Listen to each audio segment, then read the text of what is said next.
Properties of determinants. Property 5. If each element of a row or column is expressed as the sum of two numbers, then the determinant can be expressed as sum of two determinants. आता इथे हा determinant आहे, याच्यामध्ये 9 elements आहेत. 1 2 3 4 5 6 7 8 9. 3 rows आहेत. First row, second row, third row. 3 columns, first column, second column, third column. आता इथे first row मध्ये जे एलिमेंट्स आहेत ते कसे आहेत? A1 प्लस X1 आहे, इथे B1 प्लस Y1 आहे, C1 प्लस Z1 आहे, आणि इथे मात्र A2 B2 C2, इथे A3 B3 C3 आहे.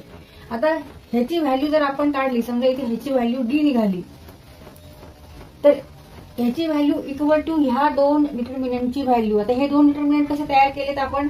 A1 A2 A3 B1 B2 B3 C1 C2 C3, आणि दुसरा डिटर्मिनंट रिमेनिंग नंबर घेतलेत X1 Y1 Z1, बाकी हे तसेच ठेवलेत. मग X1 A2 A3 Y1 B2 B3 Z1 C2 C3, म्हणजे हा सॉल्व्ह करायचा आणि हा सॉल्व्ह करायचा, आणि दोन्हींची जर आपण सम केली, समजा ह्याची व्हॅल्यू D1 धरू आपण आणि ह्याची व्हॅल्यू आपण D2 धरू, तर D equal to D1 plus D2 येणार आहे.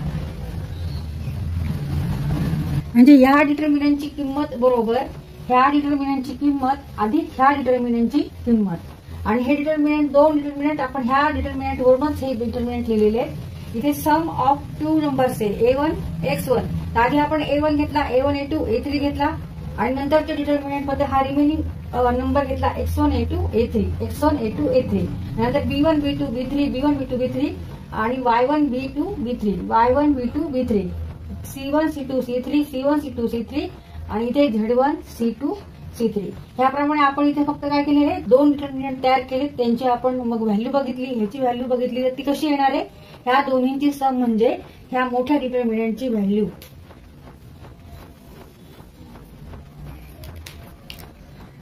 आता इथे आपण ह्या डिटर्मिनंट मध्ये मगाशी आपण जसं प्लस A1 प्लस X1 घेतलं होतं, A1 प्लस X1, तसं आता आपण इथे कॉलमला घेऊ B1 प्लस PQR असं घेऊ शकतो, किंवा K1 K2 K3 कोणताही नंबर घेऊ शकतो. समजा K1 B1 plus K1 B2 plus K2 and B3 plus K3, असा हा ओरिजिनल डिटर्मिनंट आहे. ह्याची व्हॅल्यू समजा D आहे, इज इक्वल टू, आता ह्याच्यापासून दोन डिटर्मिनंट तयार केलेत A1 A2 A3 B1 B2 B3, आणि C1 C2 C3 B1 B2 B3 B1 B2 B3. आता K1 K2 K3 हा नेक्स्ट डिटर्मिनंट मध्ये घेऊ आपण. हे तसेच एलिमेंट्स ठेवायचे A1 A2 A3 K1 K2 K3 आणि C1 C2 C3 C1 C2 C3. ह्याची व्हॅल्यू समजा आपण D1 धरू आणि ह्याची व्हॅल्यू D2 धरू, तर D equal to D1 plus D2.